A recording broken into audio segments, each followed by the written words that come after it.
What up, what up? This is 85 Yards with your host, Shane. I never get it right ever the first time.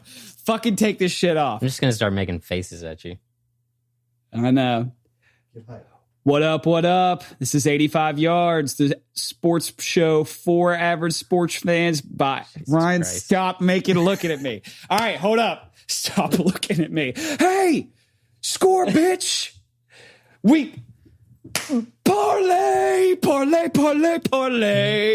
you just win? Would you just win?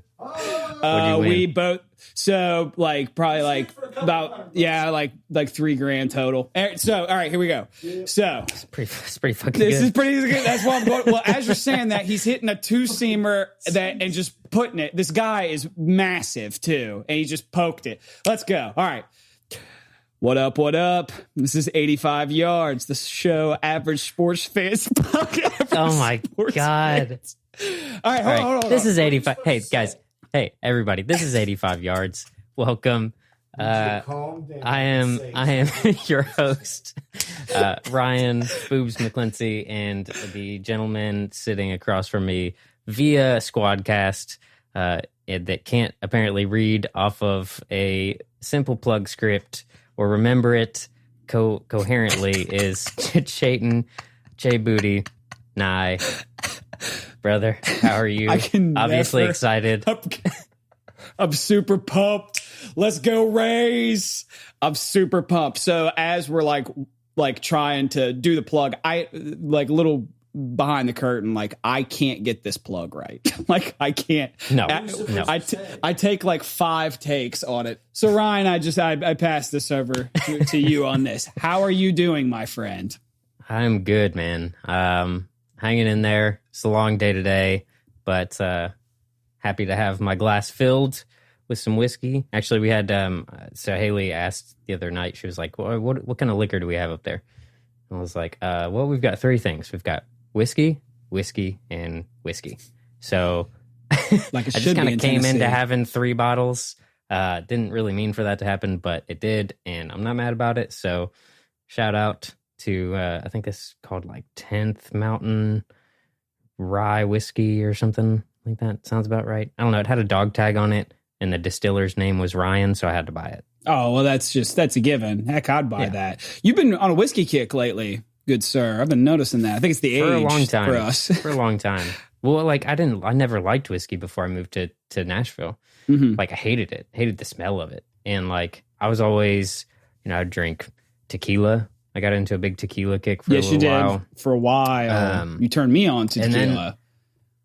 And then I don't even know when it happened. It probably happened after I met Haley, to be honest. But I don't even know when it happened. I just kind of started to get a little bit more of a taste for whiskey and bourbon. And then now it's just kind of pour 2 fingers and just sip on it neat. And it's just goes down. Goes down. It's got that nice little bite and stuff. Yeah, I never was a dark liquor fan. And everybody said, give it time. The older you get, the more you're going to enjoy it, et cetera, et cetera. And I thought they were full of shit. And then 29 hit. And then it was yeah, that's if I'm going liquor, I want whiskey or bourbon now. It's weird. It's weird how it happens. Down with some brown. I'm sipping on a beer. So I'm drinking some light beer. You know what it is. Doing the thing. Trying to get through the week. We'll save liquor for a golf outing on Saturday. So what we getting into, my brother? What we're going to start off with here is a new segment, which we title WAM, What Actually Matters. Somebody call the ambulance.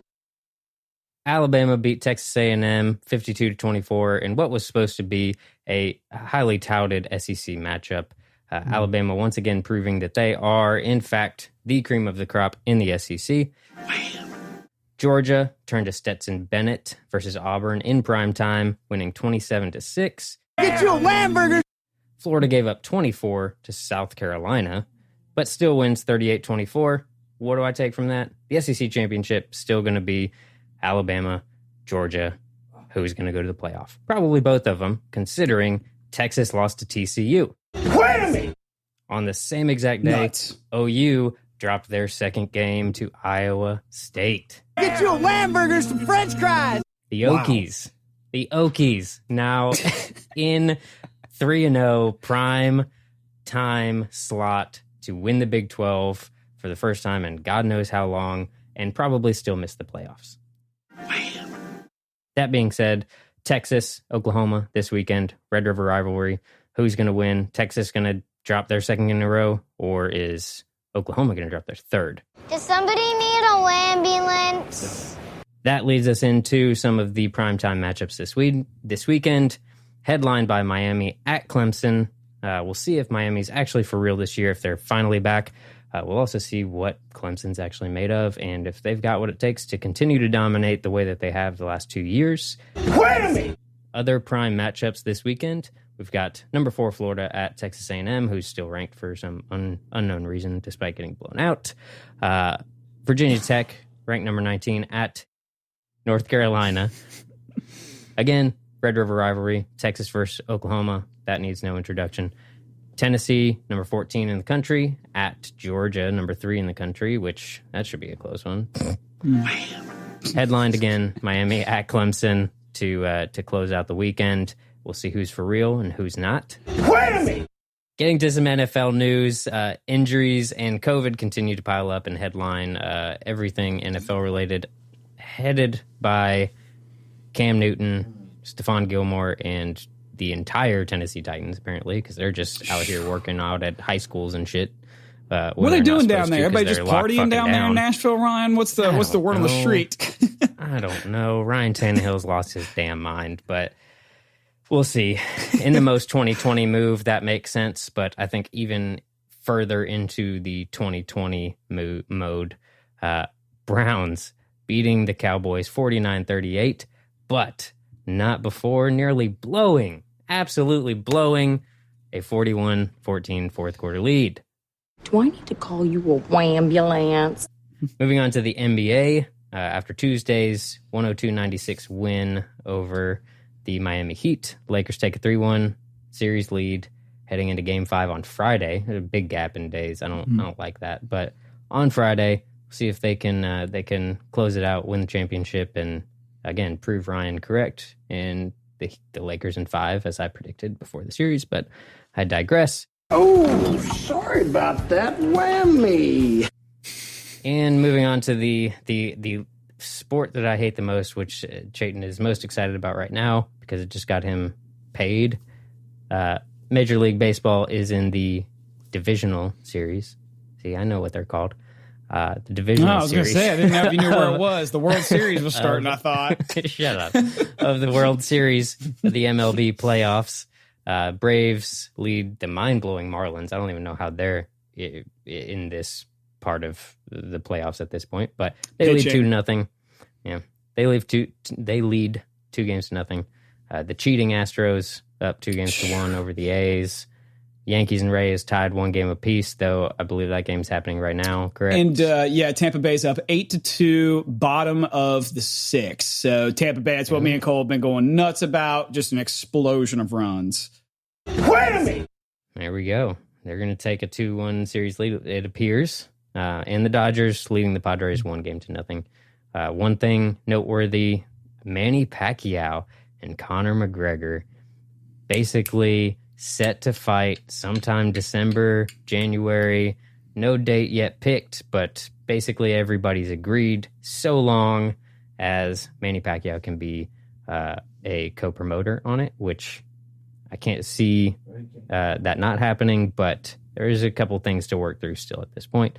And the only headline that really matters above all else, 17 days away from Ohio State starting the national title campaign. Starting the revenge tour. Let's get it going. Wham. Wham. Boom. Wham. Ryan, I have to say, my friend, wham. That was nice. Whammy. Wham, wham, wham. So for those who don't know, we took a break this week on our Red Zone witching hour live stream. And so Ryan and I texted back and forth, and at about 3:30 Ryan was like, yeah, it's probably a good idea that we're not live streaming right now, because if the Browns choke this away, I'm losing my mind right now. Yep. So I don't know, I was cracking up. I was alone too, because Haley was gone this weekend. So like I'm just sitting here drinking, like watching my TV, like, hell yeah, 41-14, like, let's go. We got this in the bag. Next thing I know is 41-38, and we're giving the ball back to the fucking Cowboys. And I'm like, oh, dear God. They're going to fucking blow it. They're going to blow it. But they didn't. They're going to take them out. They held on. They got me a couple wins versus you and Jacob. I'll take it. Take it and move on next week. Business as usual. Yes, sir. Of those 5 matchups, what are you most intrigued? Like, which one are you most like, I'm going to sit down, I want to watch this from start to finish of those games? Really the first weekend of the college football season, where we've got like 5 premier games. Mm-hmm. There's nothing really standalone. I still think it's Miami Clemson. I think I think there's the most questions unanswered there. Mm-hmm. And it's got the most implications. I think Florida is going to probably beat Texas A&M pretty handily. I think North Carolina will beat Virginia Tech pretty easily, but realistically, neither of those teams have any shot at the playoff, in my opinion. So it's kind of like, oh, it's a great matchup, but it's not going to matter for the ACC come season end. Texas, Oklahoma, it's a great rivalry, but I mean, again, both of those teams, in my opinion, are out. Tennessee at Georgia, I think Georgia's going to run away with that too. Like, I think Tennessee's going to run into Georgia, of course. And so Miami, Clemson, I think there's a lot of unknowns there. Like, a lot of people think Miami is legit this year.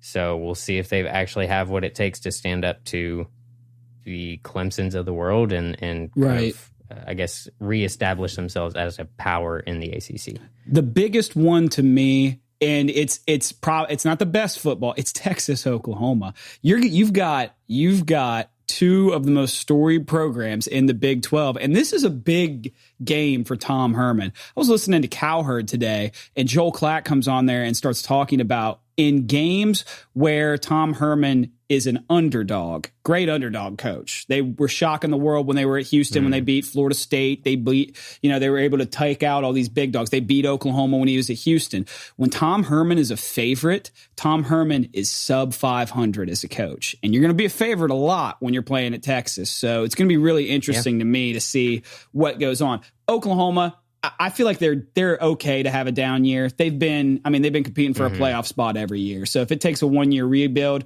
that's fine. It's crazy to me that Tom Herman's now this is his 3rd or 4th year with Texas. Time to get it together. You look at their past recruiting classes, they've had 3 straight top 10 recruiting classes. It's time to get it going. All I'm going to say, take the over. Take the over. Rystradamus coming off the top ropes. We're going to get to that. When I looked, it was 72. Take the fucking over. Here's the other thing. These teams are playing defense. Here's the other thing I'm telling you. Ryan's on the over. I know we don't do it much in college, and we only take dogs. Take the -2.5 Oklahoma. They're going to beat them. I do like that a lot too. Yeah. Ooh, Ryan, a parlay on the over and Oklahoma? Is that what you're looking at? Okay. Potentially, I might. We might. Who knows? Who knows? All right.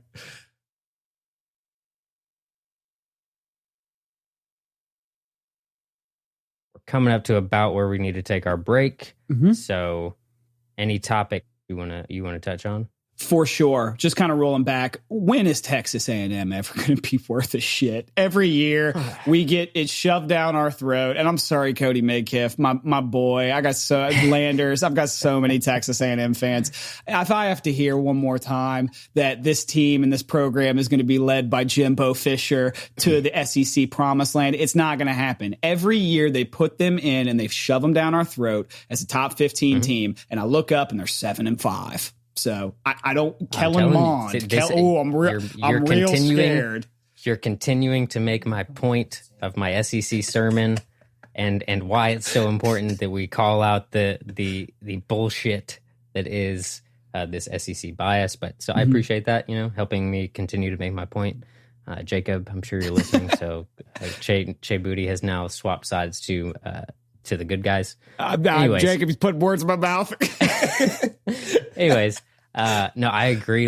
And you look at Florida State too, and I want to say Florida State's so bad because they lost Jimbo, but Jimbo hasn't done shit at Texas A&M, and so it's hard to say that that's the reason. So then I look at Florida State, and I'm like, okay, so what is the fucking reason? I mean, they like Texas A&M are in a hotbed of talent from a recruiting standpoint, and they just can't make it happen. I don't understand how they're as bad as they are. Now, Texas A&M I don't think is as bad as what Florida State is at this point. Right. But either way you look at it, they should be much better because of the programs themselves. Yeah, I definitely tend to agree with that. It's even more alarming. Those were the two things that really jumped out to me from college football. My God, what's going on with Oklahoma and Texas? Not like I said, I give Oklahoma a little bit more of a pass. Lincoln Riley's they're in the playoff contention every single year.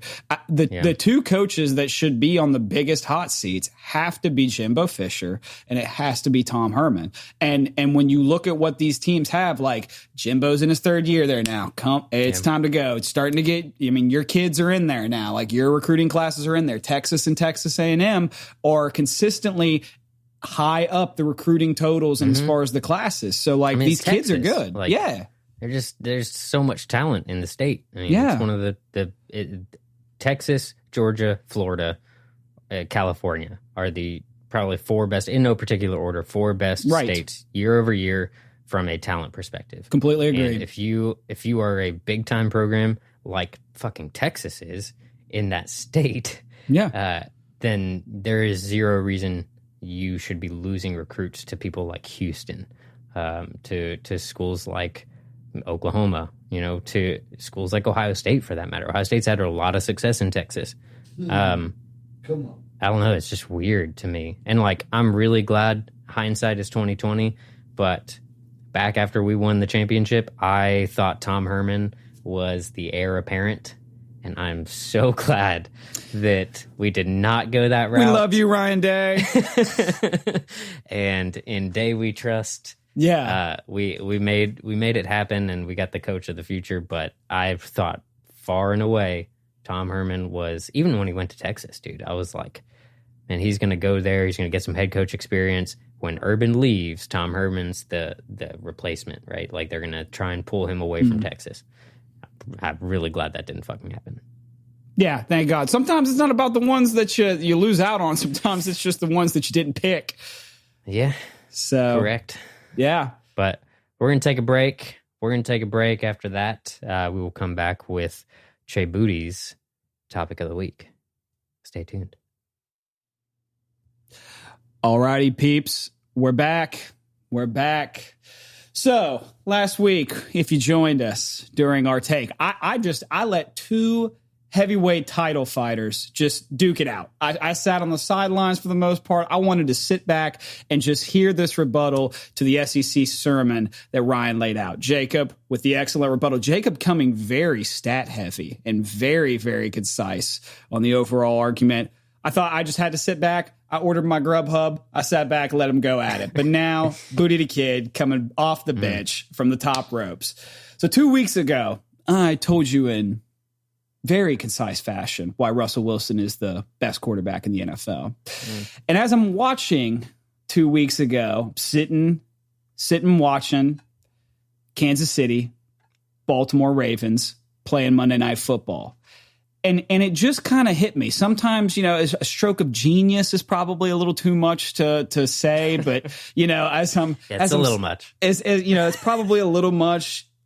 As I say that though, I'm watching the game that Andy Reid is putting together, scripted plays against John Harbaugh, and watching this vaunted Ravens defense. And I just have you hear all the time about how good Lamar Jackson is and how good this Ravens team is. And they're going to go 18-0 or 16-0, I should say, and take it out. The game that Andy Reid called. I know. You, Who my called man it? right here. Who called it? You called it. Ryan did call it. I'm watching the scripting of the plays, and I really start to think about it. And I said, is I kind of asked myself, is Andy Reid the best coach in football? And at first, there's a big elephant in the room, but I started looking at some numbers here. And so here's my argument, and here's my controversial take for the week. Andy Reid in 2020 is the best coach in the NFL, starting this year, moving forward.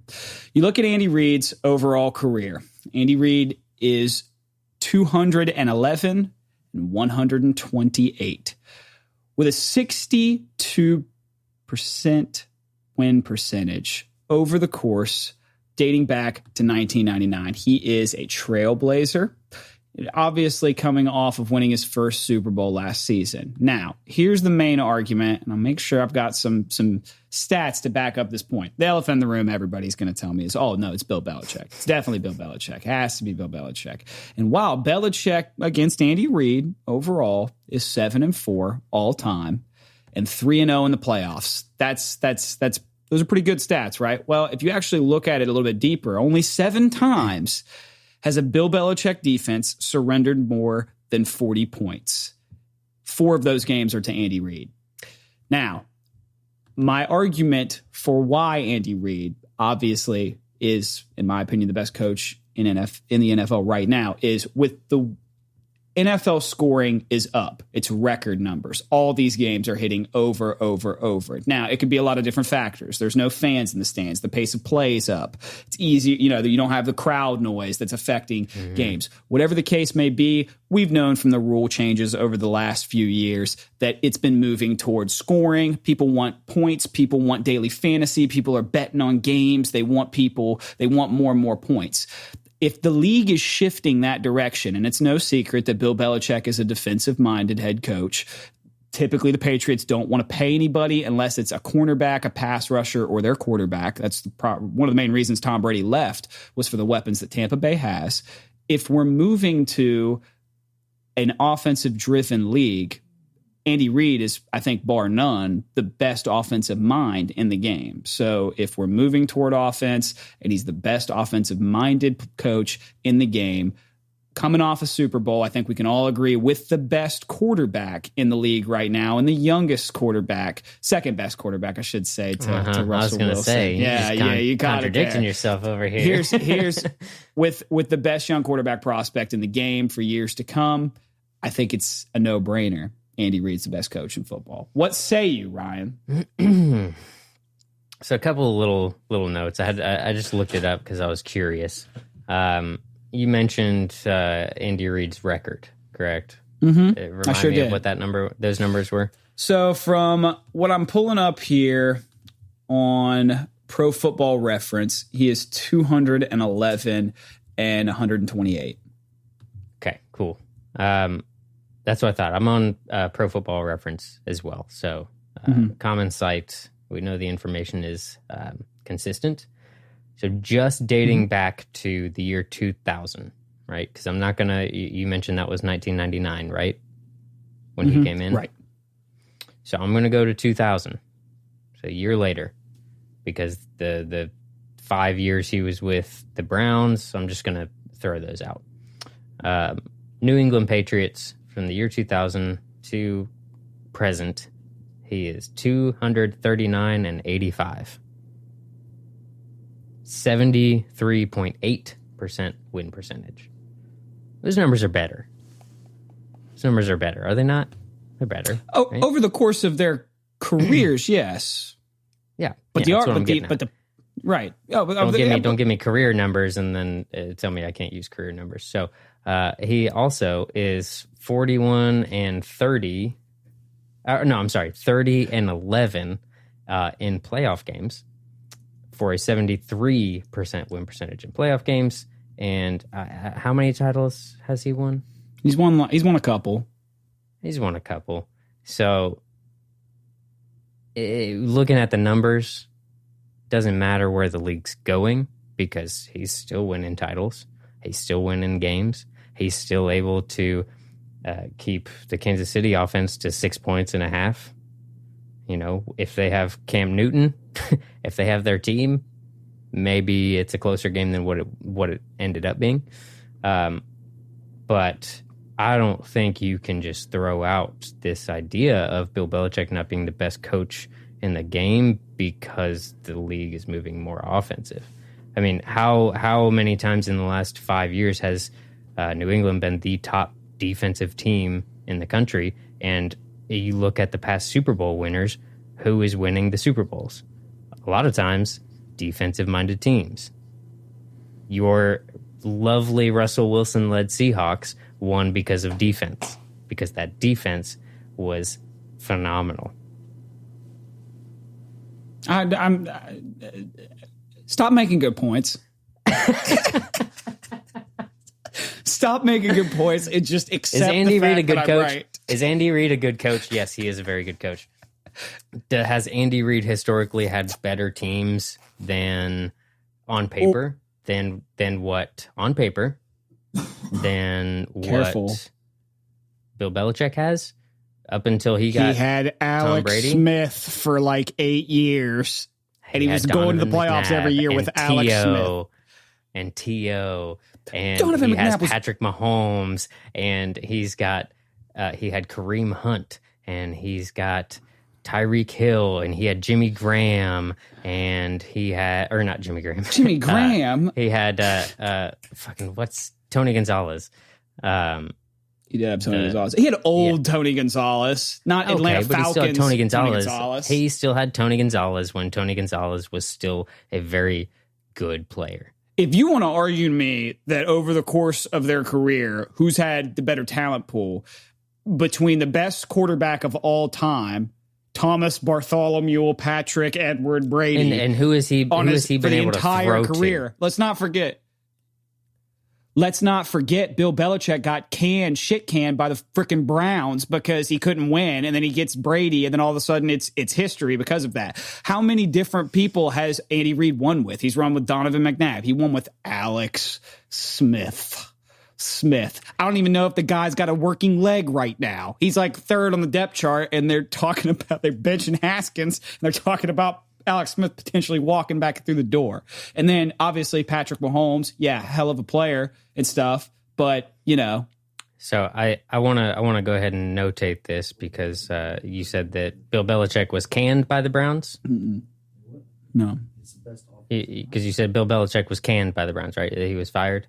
I know he coached for the Browns and didn't end up. I don't know this particular. That was a hell of a catch. I don't know the particulars of that. Clearly. He couldn't hack it with the Browns. That's all I know. No, that's not what happened. What happened on November 6, 1995, the organization was sold to Baltimore. Is Bill Belichick And the Cleveland Browns became the Baltimore fucking Ravens. Okay. And Cleveland didn't have a football team for the following 5 years. That's what happened. Let me look. I'm gonna keep. I don't know if any of this. You want me to send you a link? I can know. send you a link. I don't know if any it. of this witchcraft talk is even true. Mm-hmm. He wasn't fired by the Browns. Right The now. Browns were no longer a fucking team. Did Bill Belichick get shit canned? It's gonna be my. It's what I'm looking That's at. going to turn up really, really solid results there. I might get some Odell Beckham stuff pop up. Ching. Yeah. All right. Look. The year before they sold the team, he was 11-5, and won a playoff game.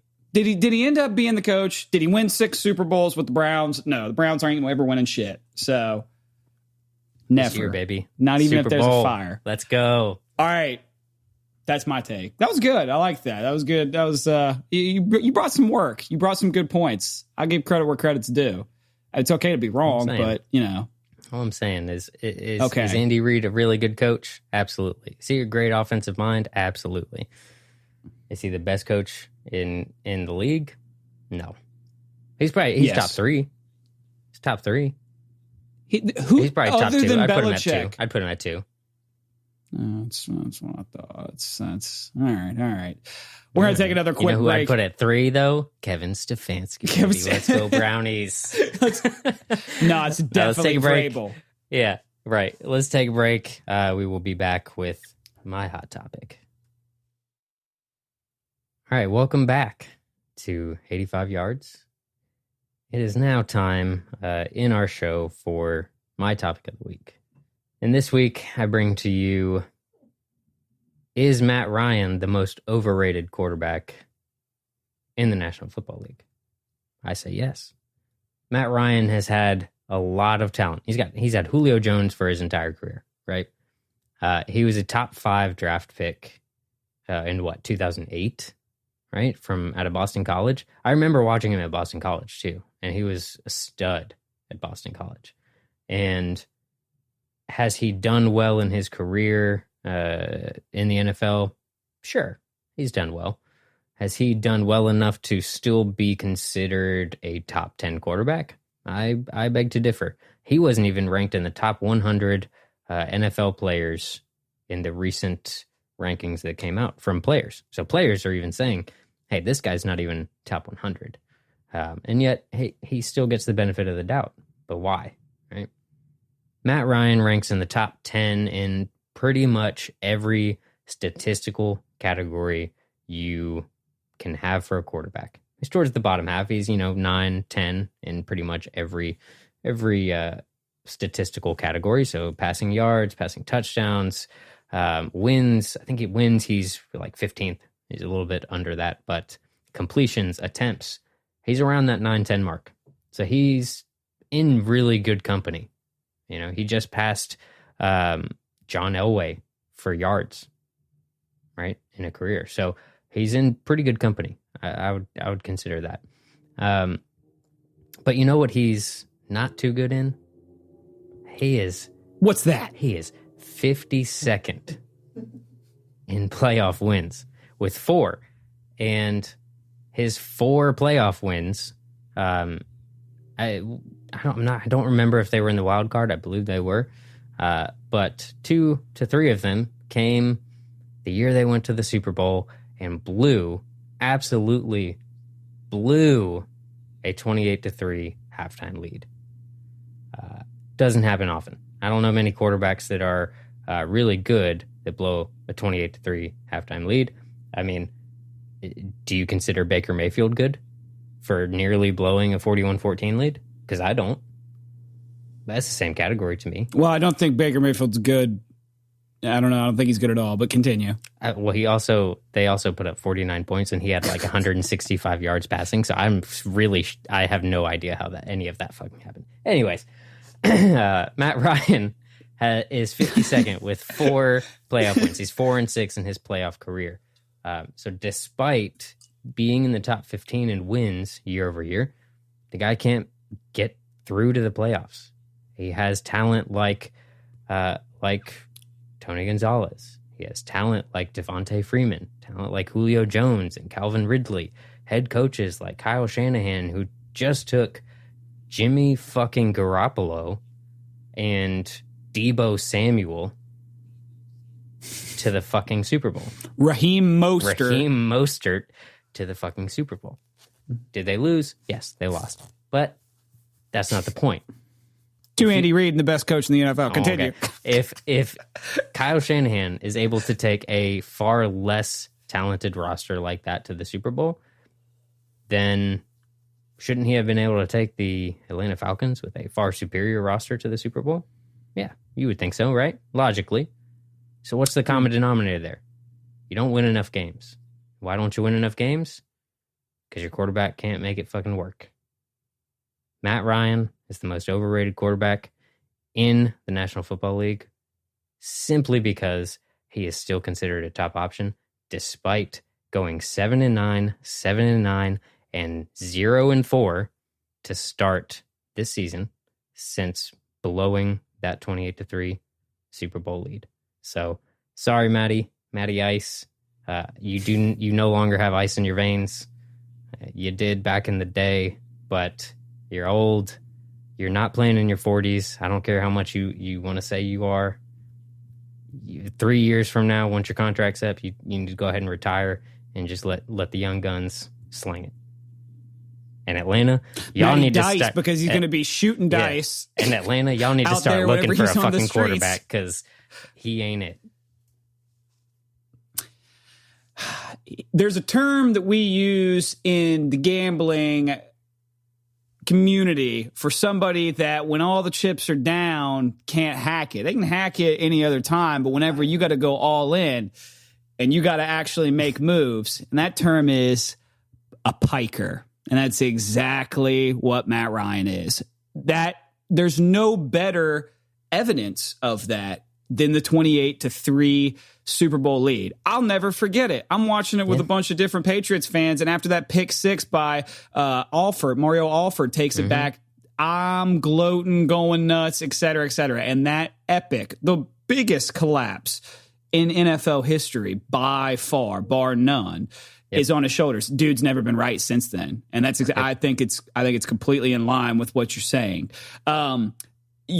He is Matt Ryan, like you said. That's why I think it's a key to say the most overrated quarterback in the NFL. It's not saying he's a bottom 10 quarterback. Right. It's not. Just the expectation is so high for him because of what he has that there's zero possibility of him living up to it. But everybody still gives him the benefit of the doubt. If that's Baker Mayfield, then they're killing him. Yeah. Gone next year. He's not playing. I mean, fuck, Dwayne Haskins threw for 314 and he's getting benched for Kyle fucking Allen.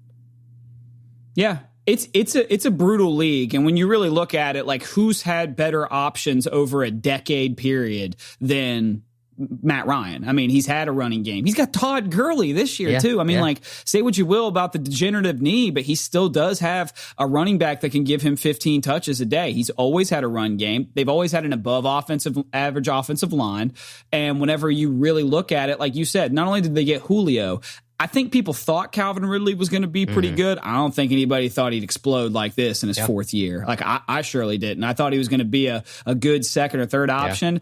They're in good hands to take over the reins when Julio's done. And so Russell Gage is balled out too. I mean, he's injured obviously, but shit, week one they had 300+ yard receivers in week one. Right. That's absurd. No other team has that. Yeah. Yeah. And if you even look at the epic collapse against the Dallas Cowboys in week 2, I mean, that was, that's even more so oh my God.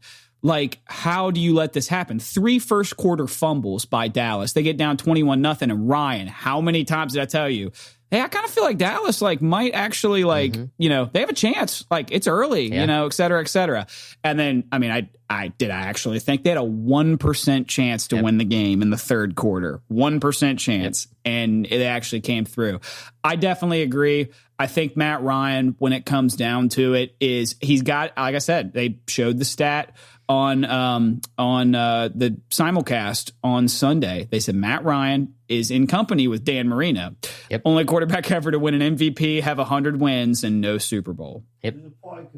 Piker. Poika. Poika. He's a Poika.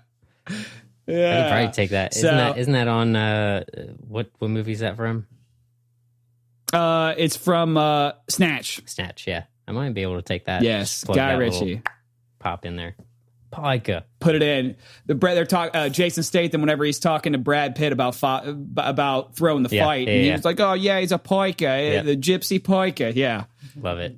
Yeah, so good stuff, man. That was good. You're gonna love my topic next week. You're gonna hate my topic next week. I'm ready for it. I can't wait to find out what the hell this is. I need to figure out my topic for next week. I tend to do that at the last minute, so we'll see. Could be interesting. Yeah. You threw it together well. Yeah. We're gonna get into our picks for this week. Nystradamus and Rystradamus are back yet again. Although I do want to start notating our records so far throughout the season, and our weekly records and all that kind of stuff. Right. Of course, because I want people to understand who they should trust and who they shouldn't trust. All right. So, Nystradamus, since week 1, you are I don't know the word to describe it necessarily. Paltry, maybe. 2-4 and 0. Okay. And you are currently 0-3 in head-to-heads against me. Yep. Now you are long season. You are 2-1 in daily fantasy matchups on Sundays. So I will give you that. Yeah, It was my fault last week to think that the Jaguars were anything special. I mean, I can't. Joe Burrow's good. Got to give the kid credit. Joe Burrow's been competitive in every one of the games so far this season. God, dude, he and just the gets Jags hit are still the so Jags. fucking much. He does. Kid's good, though. Protect him. Cincinnati draft, your first 3 picks need to be offensive linemen. You've got the skill position players. Yeah. Well, Protect dude, his I saw ass one now. trade AJ Green for a left tackle. Do it tomorrow. Yeah. Do it. I mean, that's how you've got Tyler Boyd, T. Higgins, John Ross is just basically sitting on your fucking bench because he's trash. Yeah, he's not very good. But can he be a third option? Probably. You train him up right. Joe Mixon. Yeah. He's Giovanni Bernard, who I feel like has been in the league forever, is still available and still making catches out of the fucking backfield. I don't even understand it. But Gio's been in the league as long dude. as frickin' Travis Etienne has been at Clemson. Dude, what was the law firm? He was part of the law firm. Wait, what? The law firm, right? What? Wasn't that him? What? Hold on. Hold on. Wait, Hold on. I'm so lost. I bet. Yeah, Ben Jarvis, Green Ellis, and Gio Bernard. Oh yeah. Yeah, the law firm. yeah, That's right. There was a law firm. Ben Jarvis, Green Ellis. God, that's okay. That's good. Yeah, that's good. Who are and so we got to highlight the picks. What's your record, Ryan? You are beating me like a drum so far. I am currently, thanks to fucking I'm going to blame COVID, to be completely honest, because Cam Newton in that game. I think they are able to keep it much closer than what they did because the Chiefs were stymied for much of that game. But I am 5-3-1, 3-0 in head-to-heads, and as noted, 1-2 in daily fantasy. Now I do also want to notate that Jacob give you the floor. Papa Greenway is 2-3, so suck it. Ooh, L. I'm right there with him. I'm worse. All right. So since you have the better record, I'm going to give you the floor. What are your picks this week, Rystradamus? So I've got a few. Starting to kind of make a couple more picks than what I usually do, but I'm riding the Browns. I like what they were able to do. I think they need to shore up a few things, but I like seeing OBJ do what he did. Nick Chubb went out, yes, but D'Ernest Johnson came in and took care of business. Kareem Hunt will be the lead back, but I like them plus 1.5 versus Indy at home also. So I like that. Chargers plus 7.5 at New Orleans. I like that a lot. Chargers obviously in a shootout with Tampa Bay last week. Justin Herbert has proved that he can kind of make it work with just about anybody on the field. So I like them to put up a lot of points against New Orleans. Jags plus 6 at Houston. Houston just fired Bill O'Brien. So you lose a head coach. You're hosting your first game after losing a head coach. There's going to be a lot of question marks around that team. I like the Jags to come in and be able to take care of business there. Panthers plus 2 at Atlanta. Atlanta's fucking terrible. So I like Teddy Bridgewater to be able to come in and take care of his business and make it work and cover that spread. And then just for kicks, I do like Miami plus 14 at Clemson. I think Clemson still wins the game, but I think it'll be closer than what Clemson fans feel it will be. Clemson hasn't played anybody this year. They played fucking Citadel in week 1. So that should tell you all you need to know. Miami's at least played a ranked opponent in Louisville. I think they're semi-back, not back quite yet. They're going to lose this game, but I think they cover plus 14. Good. Nice. So head-to-heads, I'm going to take the opposite. I'm taking Houston. I'm going to take Houston as for our head-to-head. I'm going to take the other side of that. I think that situation was so toxic with O'Brien. Did you know he and J.J. Watt, sources came out today, got into like a knockdown, drag-out, almost fist fight a week and a half at practice. I did not. Not J.J. Watt, by that, but. Yeah, dude lost the team, and I think that they're going to be hyped because he's no longer there. It's like, whenever the girlfriend kicks out the toxic boyfriend that's been living on her couch for the entire duration, said like, get out and get a job. Yeah. I think that it's just going to be like, oh God, thank God this is over. So I'm going to roll with Houston. So we actually are on the same one. One of my picks was I like the Panthers getting 2 points against the Falcons. I just think the Falcons are potentially in a give up spot. I mean, 0-4 at home. If you lose this game, it really is your season's done. Don't know if it's going to play. I love my Titans this week. Playing the Bills. If it does actually happen right now, it would be Tennessee plus 2.5. So love my Titans in that spot if it does happen. I like Washington plus 7.5 against the Rams. Washington is just a team that covers. I mean, they're dealing with these big spreads. Last week, Ravens minus 14.5. Well, they lose by 14. So I mean, they're just always finding a way to figure out and cover. I do need them to pick a fucking team name though. You do need, oh yes, yeah. That's I need them to no longer be the Washington football team. I need them to pick a fucking mascot for once. I'm also on Sunday night. I like the Vikings getting 7 points plus 7 against Seattle. And then honestly, I was just kind of looking at another one just for some gigs. I'm going to hold my nose and take the Jets plus 7 against the Cardinals. I think every just random fans going to be like, oh, Cardinals only have to win by a touchdown. That's it, et cetera, et cetera. And I could just see them spoiling it and, losing the game, but still covering. So those are my picks. Oh, also, I forgot to be mention interested in that Houston game. Forgot to add in my over call for the Red River rivalry, which I believe is at 72. I think that's what it was. Can you check that real quick? I think so. Yes. Let me see.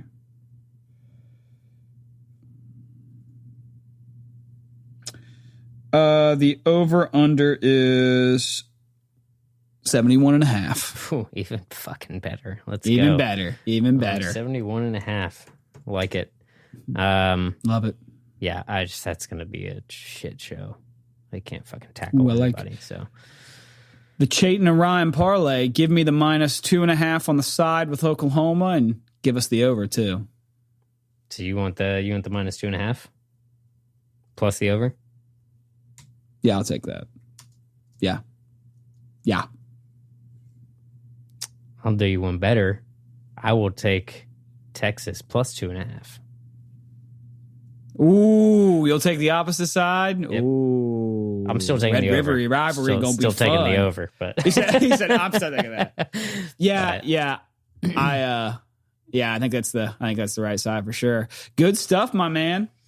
Yes, sir. Getting into some plugs. Do we even want to do plugs anymore? I'm tired of doing plugs. No. They don't pay us anything. Yep. They don't need nothing. You know what we about. It's 85 yards. Cheers, buddy. Cheers. Love you, buddy. Love you too, man. Talk to you soon.